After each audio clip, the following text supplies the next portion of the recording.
Si tu me dis que Rudy Garcia il a le niveau pour entraîner le Napoli, alors Balerdi il a le niveau pour jouer au Real Madrid. De Laurenti pense que le mec, il dépense 1 euro, il meurt. Guardiola, meilleur coach de l'histoire, c'est même pas le meilleur coach de l'histoire du Barça. Il faut arrêter avec Payet, c'est un grand joueur. Marquinhos, capitaine du PSG? Non mais arrête, il a le charisme d'une nuit. Raphaël Leao du Milan AC est une immense fraude. Alex Ferguson, c'est juste un guirou qui a eu beaucoup de moyens, c'est pour ça qu'il a réussi. Elle a dit Diouf, c'était pas partie des meilleurs du foot, voilà. Si t'enlèves le championnat anglais, allemand, espagnol, italien, portugais, lituanien, la Ligue 1 c'est le meilleur championnat européen.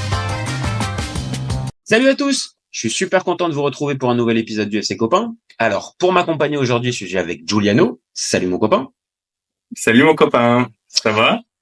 Ça va bien. Je vois que on parle de l'Inter, forcément. Tu pointes le bout de ton nez, ça m'étonne. Ça m'étonne d'ailleurs. Donc là, on va parler aujourd'hui de Champions League, pas de Serie A. Et oui, parce que l'Inter a des ambitions dans cette Champions League. Donc on va se poser la question, est-ce que l'Inter peut remporter la Champions? Donc dans un premier temps, on va revenir sur le match aller contre l'Atlético, le 8e de finale. Et puis dans un second temps, on s'attardera peut-être sur les ambitions de l'Inter dans cette compétition européenne. Ça te va mon copain? Ça me va très bien. Bon, alors écoute, on rentre dans le vif du sujet. Allez, comme ça tout de suite, qu'est-ce que tu as pensé de cette victoire 1-0 contre l'Atlético mardi dernier? Eh bien, déjà à la base, moi j'aurais signé direct pour un résultat comme ça, mais au vu du match, j'ai un peu de regret parce qu'on aurait pu mettre plus de buts. C'est un peu dommage la blessure de Thuram. Après, Arnautovic rentre, il rate quelques trucs assez grossiers comme d'hab. Et voilà, donc on aurait pu rentrer avec... moi, je pense un 2-0, ça aurait été aussi mérité. Et ça aurait mis l'Inter sur... comment le retour aurait été plus confortable, en tout cas, pour... Je te rejoins assez. Je pense que, on va dire, le 1-0, il est pas très bien payé. Quand on regarde un petit peu, que ça soit les stats et même l'impression que moi, je trouve qu'on a pu avoir des joueurs. Vraiment, il y avait, pour moi, qu'une seule équipe sur le terrain.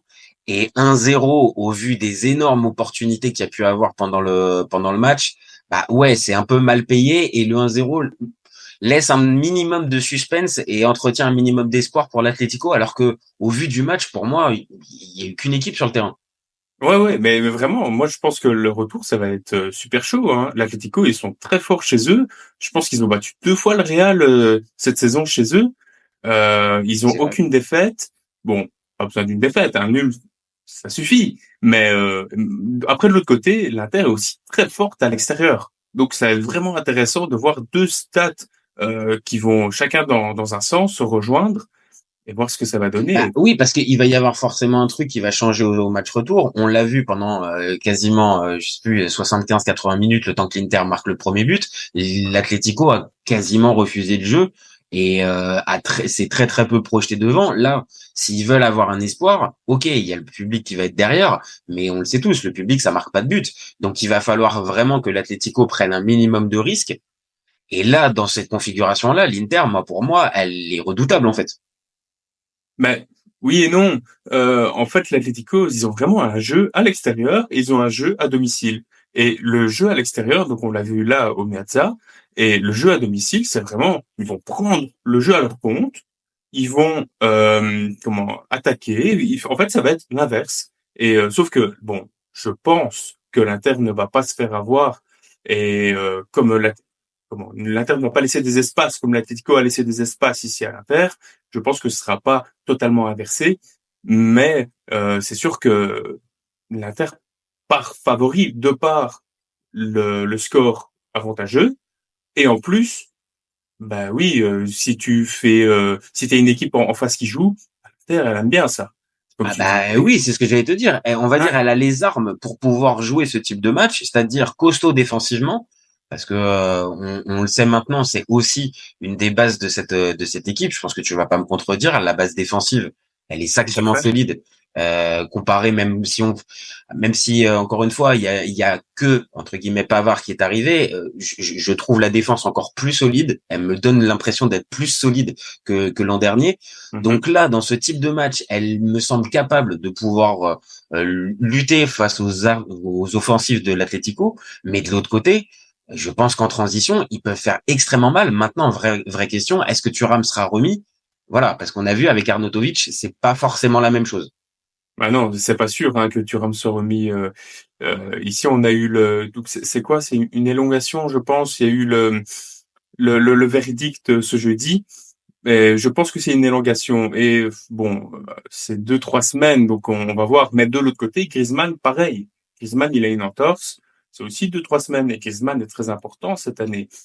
On va dire dans l'échelle, si on doit déterminer, et c'est pas faire offense à Marcus Thuram, mais il vient d'arriver, il fait déjà une saison extraordinaire, mais dans l'importance du jeu, et je pense que oui, Griezmann est encore plus important pour l'Atlético que Thuram ne l'est oui, je pense aussi. Pour l'Inter. Ouais. Et évidemment que si les deux ou un des deux n'est pas là, ça peut changer évidemment la phase du match retour. Mais je trouve, là pour le coup, que l'Inter a un banc, même si on vient de le dire, Arnautovic, on peut se poser des questions, mais il y a une équipe, il y a un effectif qui me semble plus large que celui de l'Atlético, et encore plus pour pallier l'absence d'un Thuram, alors que de l'autre côté, Griezmann, pour moi, c'est irremplaçable du côté de l'Atlético. Mais je suis pas sûr qu'on ait vraiment un effectif qui soit plus large que celui de l'Atlético. Tu penses pas? Moi, je pense que offensivement, on est vraiment très limité. Moi, je pensais l'été passé avec les arrivées de Sanchez et Arnautovic comme remplaçant, parce qu'avant on avait Correa et Lukaku, Dzeko, enfin ça dépend comment on voit les choses.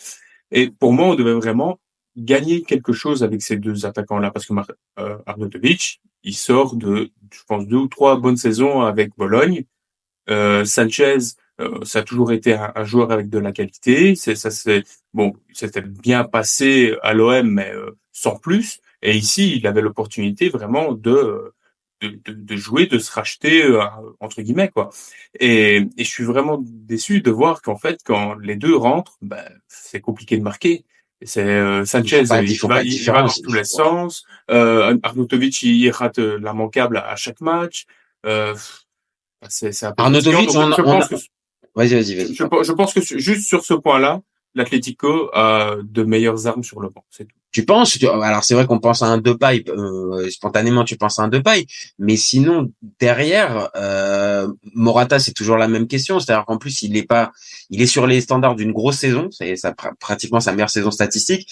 Maintenant on l'a vu, il semblait pas à 100% et quand on l'a vu contre l'Inter, moi il m'a pas impressionné véritablement. Maintenant ça peut rejoindre ce que tu dis, c'est-à-dire le vrai jeu de l'Atlético à l'extérieur sera différent de ce que tu pourras avoir dans 3 semaines au Wanda Metropolitano. Ok, ça je peux l'entendre, mais vraiment spontanément, il y a on va dire le résultat déjà qui est fait. Il y a 1-0, même si c'est que 1-0, il y a quand même une différence qui est faite. Et dans l'état d'esprit pour aborder le match, ça change aussi que si tu dois aller faire la différence à l'extérieur, tu t'es un petit peu dans la gestion. Et pour moi, encore une fois, le jeu en transition, maintenant, vraie question si tu ramais là, mais si tu ramais là, pour moi, l'Inter, je dis pas qu'elle a un boulevard, parce qu'encore une fois, ça va être compliqué aussi, mais elle a toutes les chances de réussir à passer. Et si elle passe, ça nous fait une passe décisive un petit peu sur la deuxième partie. Si elle passe, là, pour moi, je vais pas te dire qu'elle s'impose parce qu'il y a aussi d'autres équipes, mais elle s'affiche véritablement comme un candidat crédible à la suite de la compète. Hein. Ouais, c'est la première fois depuis très longtemps que l'Inter est favorite entre guillemets, parce que pour moi il n'y a pas vraiment de favori dans cette confrontation parce que les deux équipes se valent vraiment. Même si l'Inter a ce statut de finaliste de Ligue des Champions de l'année passée, c'est pas rien. C'est pas rien. Et en plus fait une excellente saison en championnat. Donc oui, là si on veut être objectif, moi, je vais pas me lancer parce que je veux pas porter la poisse, parce que je suis un fou dans ma tête, peut-être.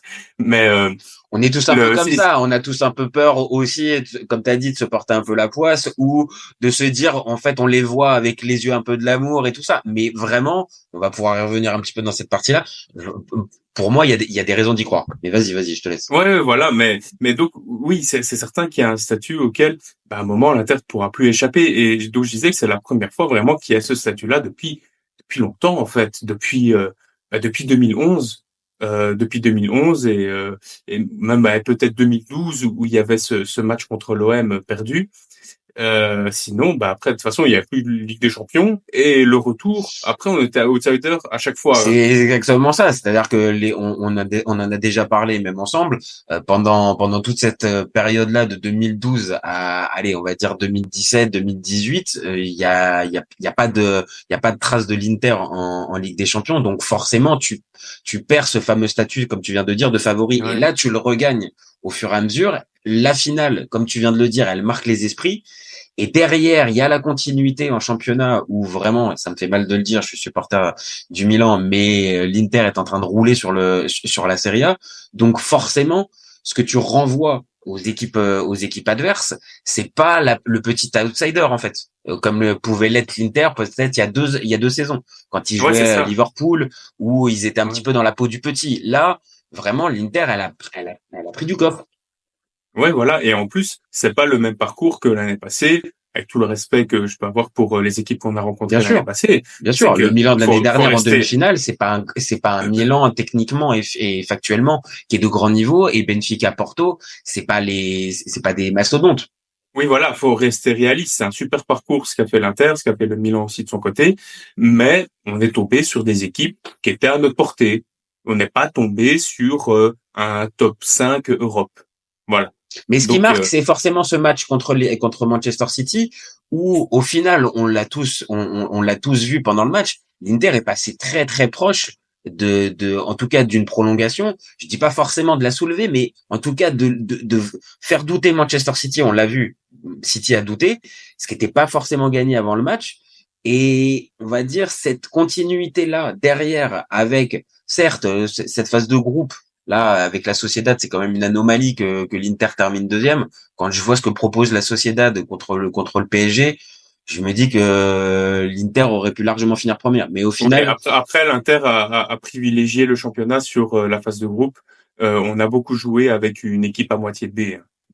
C'est peut-être là où on va peut-être rejoindre mon argument de départ. L'effectif de l'Inter me semble encore plus solide que les saisons dernières aussi, pour pouvoir justement jouer sur tous les tableaux. Maintenant, tu l'as dit tout à l'heure, la question, si à un moment donné Lautaro n'est pas là ou Thuram n'est pas là, oui, les backups, il y a une vraie question qui se pose sur leur niveau. Je suis d'accord. C'est la seule incertitude pour moi. Mm-hmm. Oui, vraiment, il y a que là, parce que sinon, sur les pistons, je pense qu'on est bien. Darmian Dumfries d'un côté, Augusto et Di Marco de l'autre. Voilà. Au milieu, on est bien aussi avec Fratesi, Aslani. Non, franchement, en défense, Gucci. Ah oui, non, et c'est ça. C'est-à-dire que là, t'as le choix. Là, par exemple, il y a un Cherby qui est blessé pendant quelques semaines. Oui, voilà, c'est vraiment ça. Voilà, tu peux arriver à passer. Pavard, on a l'impression qu'il est là depuis 5 ans, que la Serie A, il la maîtrise depuis le départ. Il a capté le jeu d'Inzaghi en 2-2, quoi. Après, il demandait depuis le départ à jouer dans une défense à 3. Inzaghi lui proposait une place dans la défense à 3. Donc, je pense que ça collait déjà de base. Mais oui, il s'est super bien acclimaté. Et vraiment, là, si on doit déterminer les favoris pour la suite de cette compétition, évidemment, je vais pas te demander de te mouiller en disant qu'ils vont passer contre l'Atlético. Je vais pas te demander ça. Mais si ça passe derrière, pour moi, avec Manchester City et le Real, l'Inter, elle est clairement dans cette catégorie-là. Elle est au-dessus, par exemple, d'une équipe comme le PSG, à mes yeux. Si l'Inter passe contre l'Atlético, elle devrait être dans les 3-4 favoris, oui. Parce que il y a toujours le Bayern. Le Bayern, c'est pas fini, hein. Même si c'est pas une saison top. Une saison qui n'est pas top pour le Bayern, c'est une saison qui est extraordinaire pour plein d'autres clubs. T'as raison. Maintenant, là, on est sur les standards d'une saison vraiment pas top du tout du Bayern, à 5 points de Leverkusen en championnat, perdu le match aller contre la Lazio. Alors, ok, t'as raison, ils peuvent largement rattraper le match aller et se qualifier. Maintenant, attention, hein, ce Bayern-là, par exemple, contre l'Inter, je mets pas forcément le Bayern favori sur ce que je vois depuis le début de saison. Si je prends le match contre la Lazio, l'Inter les bouffe. Si l'Inter joue comme il joue d'habitude, et si le Bayern joue comme il a joué contre la Lazio, là, je me mouille pas trop en disant que l'Inter les bouffe. Mais le Bayern, c'est quand même Harry Kane devant, tu vois, et il y a quand même un effectif qui est là, il y a des joueurs de très grande qualité, donc faut vraiment pas les enterrer maintenant. Hein. Non, mais de les enterrer, bien évidemment, de toute façon, le Bayern, et t'as raison de le préciser, c'est le club que tu dois jamais enterrer si tu connais un minimum le football, parce qu'ils sont toujours là année après année. Maintenant, j'ai la sensation, encore une fois, qu'ils sont pas sur une grosse saison. Maintenant, ils peuvent aussi arriver à passer en quart, et après, tout est possible. Mais hormis, comme je t'ai dit, Manchester City, qui sur le papier et avec la finale de l'an dernier, oui, semblerait favori, mais même ce Real, je te jure, vraiment, c'est pas, peut-être que je vois l'Inter peut-être trop belle, mais je trouve que cette année, l'Inter coche énormément de cases pour remplir ce type d'objectif-là, c'est-à-dire l'expérience, les joueurs, l'avance nécessaire en championnat, là où d'autres équipes vont peut-être être obligées de cravacher. À Manchester City, on le sait, jusqu'à la fin de saison, ça va être obligé de cravacher. Là, l'Inter, elle a combien? 9, 10 points d'avance sur la Juve. Donc, elle peut se permettre même, tu vois, de faire tourner à certains moments. Donc, ça, pour moi, c'est un vrai luxe que n'ont pas les concurrents à côté. Ouais. Après, on a vu que faire tourner, c'était pas trop le fort d'Inzaghi. Et le banc aussi, à City et à l'Inter, c'est pas du tout pareil. À City, t'as littéralement une équipe A prime. Ouais. Alors que à l'Inter, d'accord, c'est bien dit. Ouais. C'est pas une équipe B, c'est une équipe A prime. T'as raison. Mais après, oui, ok, le PSG, ils sont peut-être prenables. Je dis pas, faut voir un peu plus loin parce que eux aussi, ils sont dans un championnat qui survole et ça reste malgré tout, toutes les critiques qu'on peut en faire et tout ce qui s'est passé ces dernières années ou ces derniers mois, ça reste un cador. Donc, faudra voir. Mais ce qui est sûr, et là, je te rejoins, c'est que l'Inter peut battre n'importe qui en Europe. Inzaghi peut battre n'importe qui tactiquement sur un match aller-retour. Toi, s'il y a une Super League demain avec un championnat comme on l'a présenté, l'Inter finira pas première. Ce sera City, ce sera peut-être même parce qu'il y a t'as raison, il y a une plus grosse profondeur de banc. Voilà. Et t'as raison. Je suis mais sur un match aller-retour, voire même sur une finale, un match unique comme on l'a vu à la finale passée, là oui, l'Inter a ses chances. Et là oui, on peut les considérer favoris. Ou parmi les favoris. Mais pour moi, on en est encore loin. Pour moi, il faut, tu vois, pour les atterrisses, le Scudetto, il est pas fait, là. Tu vois ce que je veux dire? Ah oui, d'accord. Ok. Non, mais là, c'est vrai, les gars. Là, c'est sûr. Si on part avec ce handicap-là, évidemment, là, même le 8e de finale, c'est vous êtes en danger dans ces cas-là. Même le 8e de finale retour, si on le prend sous cet angle. Après, encore une fois, je comprends. Il y a aussi ce côté, on est en train de profiter, mais on veut pas trop le dire trop fort, de peur, comme on a dit tout à l'heure, de se porter la poisse. Maintenant, de l'autre, t'as raison, et ça fait une bonne fin pour notre débat. On est obligé de préciser quand même que dans ces questions-là, si on peut ne serait-ce que poser la question si l'Inter peut remporter la Champions, c'est quand même aussi qu'il y a un sacré entraîneur sur le banc et qui tactiquement, tu l'as dit. Voilà, les grandes phases, c'est le meilleur entraîneur actuel, j'en sais rien, mais clairement, il est dans un top 5, top 3, parce que tactiquement, je le trouve, mais moi, j'ai jamais connu ça. Je veux dire, même avec Mourinho, tu te souviens de l'ère Mourinho? Je suis d'accord. C'était moins maîtrisé. Oui, mais c'était pas beau, Mourinho. Ah ouais, tu vois, c'était défendre et on part en contre et on marque comme ça. Là, l'Inter d'Inzaghi, c'est un jeu que moi, de mon vivant, je n'ai jamais vu à l'Inter. Non, je te rejoins, c'est un jeu. J'ai jamais Ouais, vu. non, c'est vrai. Ouais, j'ai jamais vu un football comme ça où ça part de la défense, ça remonte, ça part d'une aile à l'autre, ça trouve pas la solution, on redescend, on recommence et au final tu mets un but en ayant fait 70 passes, j'abuse, en ayant fait 20 passes avant quoi. Non, mais je suis d'accord. Non, mais t'as raison. C'est-à-dire que cette sensation de maîtriser l'adversaire, mais en plus d'offrir du jeu, on le voit par les stats, on le voit par tout un tas de facteurs qui font que bah oui, l'Inter non seulement elle est au-dessus, mais elle est séduisante à l'image de par exemple de ce que peut faire aussi Leverkusen actuellement. C'est-à-dire c'est une équipe qui en plus d'avoir le résultat essaye d'axer sur la manière. Et là, encore une fois, on est obligé de reconnaître la patte d'Inzaghi. Perso, ça fait des années que je le suis depuis qu'il était à la Lazio. Il faisait déjà, je trouve, des miracles avec cette équipe-là. Il la faisait surperformer, mais on le voyait moins parce qu'évidemment la Lazio est beaucoup moins médiatique que l'Inter maintenant. Mais là, à ce niveau-là, encore une fois, il est en train de bluffer, je pense, beaucoup de monde. Et peut-être qu'attention, mon copain, j'ai peur que dans les prochains mois, il soit sollicité par peut-être des gros clubs, l'ami Simone Inzaghi. Oui, des fois je pense au futur, mais je me calme tout de suite, je m'arrête, je me dis ne pense pas, pense à l'instant présent, profite. Je pense que voilà. c'est le meilleur moyen même pour terminer notre débat. Voilà, Ouais. profite de ce moment-là. Ne te mouille pas à nous dire si l'Inter va passer et va aller loin en Ligue des Champions. T'as ta petite idée. Je pense que t'as ton rêve de supporter, mais t'as aussi ta vue de connaisseur qui te fait dire encore une fois que l'Inter a ses chances vraiment cette année. Mais profite parce que on le sait, dans le foot ça va très très vite et ce genre de sentiment de puissance et ça peut être fragile, un départ, quoi que ce soit, ça peut être mis en cause. Là, vraiment, encore une fois, jusqu'à la fin de saison, je vois pas ce qui pourrait les empêcher d'aller loin. Non, on va voir ici comment on va s'en sortir avec la blessure de Thuram. C'est la première grosse blessure de la saison parce que bon, il y a eu la blessure de Pavard, mais Pavard a été très bien remplacé. Comme j'ai dit, en défense, on est bien. C'est en attaque qu'il y a un problème. Donc là, on va voir un duo Lautaro Arnautovic et on va voir ce que ça donne parce que là, pendant 2-3 semaines, on va devoir jouer comme ça. Peut-être que Alexis va essayer de récupérer sa place et peut-être que ça sera lui qui sera à côté de Lautaro, non? Pour l'instant, Inzaghi ne montre pas ça.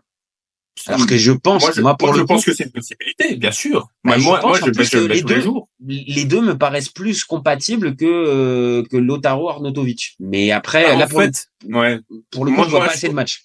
En fait, Inzaghi, il considère que il y a un attaquant qui va au but et il y a un attaquant qui pivote autour. Quoi. Et l'attaquant qui pivote, c'est Lautaro la plupart du temps. Sanchez, il fait la même chose. Donc, oui, peut-être que dans son esprit, ça fait doublon, en fait. Ouais, voilà, c'est ça. Alors qu'Arnautovic, c'est vraiment l'avant-centre qui va, lui, être proche du but, etc. Mais je pense aussi que il devrait y avoir une compatibilité avec Sanchez.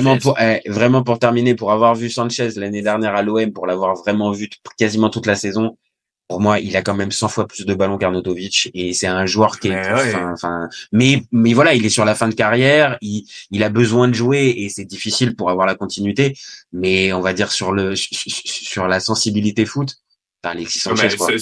Non, mais Sanchez, il est même meilleur que Lautaro, que Barella, que qui tu veux à l'Inter, ballon au pied, talent pur et dribble. On fait une rubrique sur la chaîne qui s'appelle À son prime, tu choisis qui? À Alexis Sanchez dans ce type de rubrique, t'es obligé de lui mettre du très très haut en face parce que vraiment à son prime, quand il est vraiment au max, je sais pas si c'est Barça ou Dinez, mais waouh, c'est quel joueur. Bon.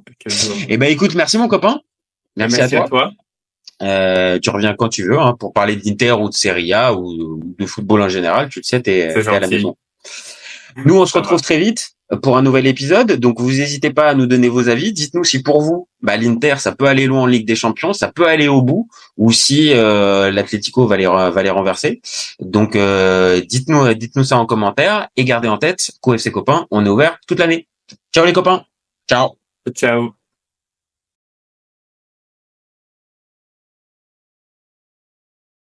Tu lui enlèves la vitesse, Vinicius est un joueur moyen. Mbappé là pour les pépettes et pas forcément pour la compète. Si tu me dis que Rudy Garcia il a le niveau pour entraîner le Napoli, alors Balerdi il a le niveau pour jouer au Real Madrid. Rafael Leao du Milan AC est une immense fraude. Deschamps est jamais aussi bon que quand il fait du Deschamps, de la rigueur. Le débat qui est le meilleur entre Messi et Maradona, alors qu'on sait tous que le meilleur 10 argentin c'est Riquelme. Après, moi, je conseille aucun joueur d'aller au PSG déjà de base. Je pense que le mec, il dépense 1 euro, il meurt. Pour l'euro, il est blessé, je sais pas. T'as pas Griezmann et c'est pas si sur un Je sang. suis d'accord. Alex Ferguson, c'est juste un Giroud qui a eu beaucoup de moyens. C'est pour ça qu'il a réussi. C'est quand même pas de ma faute si je préfère Ronaldinho à Zidane. Marquinhos, capitaine du PSG. Non mais arrête, il a le charisme d'une nuit. Gros problème avec ce joueur, je le déteste. Avec un joueur comme Nangolan, la Belgique sortait la France en 2018. Et là, Didio, elle fait pas partie des meilleurs du football. À son prime, je te confirme que Hatem Ben Arfa n'a rien à envier à Lionel Messi. Entre un choc de Ligue 1 et un choc de MLS, je regarde la MLS. Je trouve que la feinte est grillée quand même, tu vois. J'ai pas peur de dire que Bounassar, à son prime, il avait 4 cafous dans chaque orteil. Guardiola, meilleur coach de l'histoire. C'est même pas le meilleur coach de l'histoire du Barça. Mais il faut arrêter avec Payet, c'est un grand joueur. Si t'enlèves le championnat anglais, allemand, espagnol, italien, portugais, lituanien, la Ligue 1 c'est le meilleur championnat européen. Heureusement, il y en a un avec un style différent, Diego Simeone. Cet été, il y avait encore des mecs pour dire que Mourinho, c'était l'entraîneur parfait pour le PSG. D'un moment, faut arrêter d'avoir un temps de retard. Merci pour les travaux, Kylian. Maintenant, tu peux aller au Real. Moi, Giroud est un meilleur neuf que Benzema. Pour moi, Neymar, je suis désolé, mais c'est vraiment le meilleur joueur du monde de poker. Totti, pour moi, c'est un meilleur joueur qu'Alessandro Del Piero. En 2023, j'ai plus confiance en Franck Hez que Max Allegri.